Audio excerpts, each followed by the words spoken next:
Pokemon Home introduced a bunch of new cool additions in the Pokemon scene, with the most controversial one being Sneasler.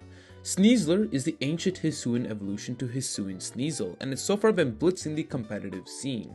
Sneasler arguably could be in Ubers as well for fast dynamic gameplay with either Choice Band Poison Touch or the unburdened acrobatic strategies many teams have faced.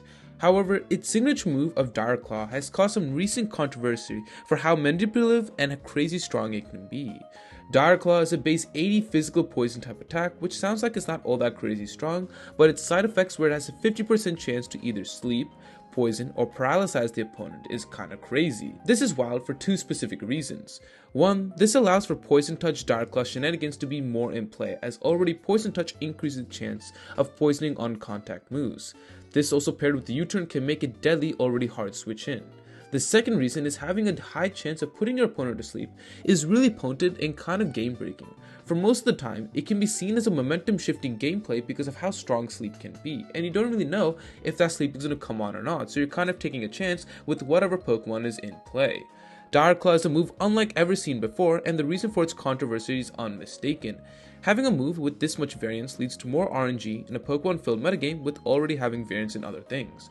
You already have crits, these small 10% gimmicks on other moves, and now you have to deal with the 50% chance of getting status from one singular move. There is just too much RNG, especially with this move, and just added a ton more. Essentially, other than steel types, there aren't any switch-ins to a potential sleep. And even if you still don't get sleep, you have a chance to either poison or paralyze depending on the Pokemon. Sure, you might be able to run Cobra Cloak on a Pokemon, and you might say this is similar to a situation we had Salt Cure, except you knew at least ahead of time what Salt Cure would do and its side effects. Dire Claw, while yes, it does tell the side effects, you don't know what will happen next. This type of move in competitive Pokemon completely is off the rails and in my opinion serves to be critically unhealthy to the metagame. And to be clear, usually if something is overpowered, I'm not always in the favor to be banning everything, but this is a move that shows too much variability in an already RNG game.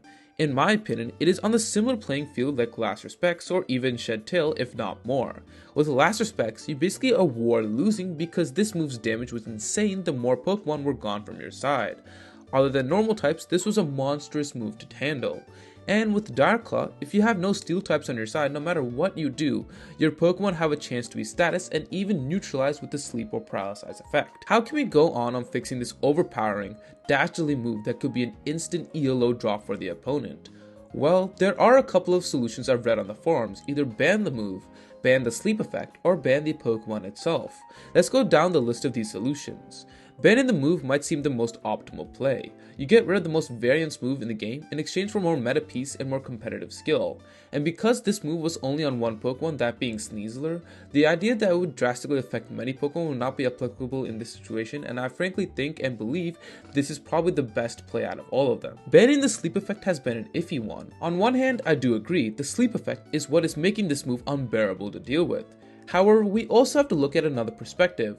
We are tweaking with the move, which by the way has never been done before, at least to my knowledge, to make it more playable in the competitive scene. Sure, we do get rid of the sleep effect, but in due time, players will still complain about the other two effects in play as well.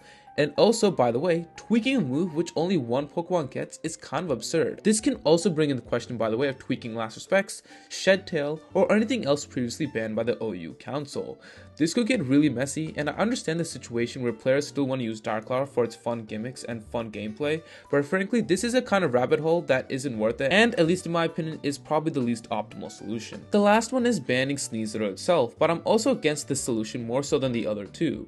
Don't get me wrong, I think Sneasler is a fantastic Pokemon in the metagame and is stupidly good, but I think one thing we have to remember is that it still has noticeable weaknesses and can be taken down more easily than an Ursaluna in my opinion.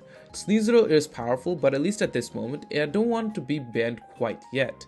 Obviously, we shall see as the meta develops and more bans keep happening for the time being, but at least for the time being, if Sneasler doesn't have Dire Claw, it should be more manageable in my opinion.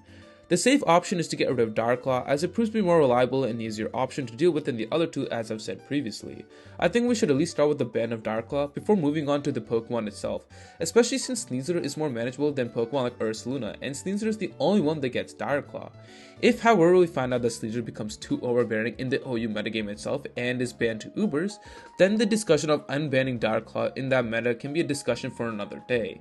I would hate to just ban a Pokemon, especially a new one, out of the OU metagame in less than 2 weeks because of one singular move that it gets. We should at least give the Pokemon some chance and some gameplay opportunity before we decide on such a drastic change.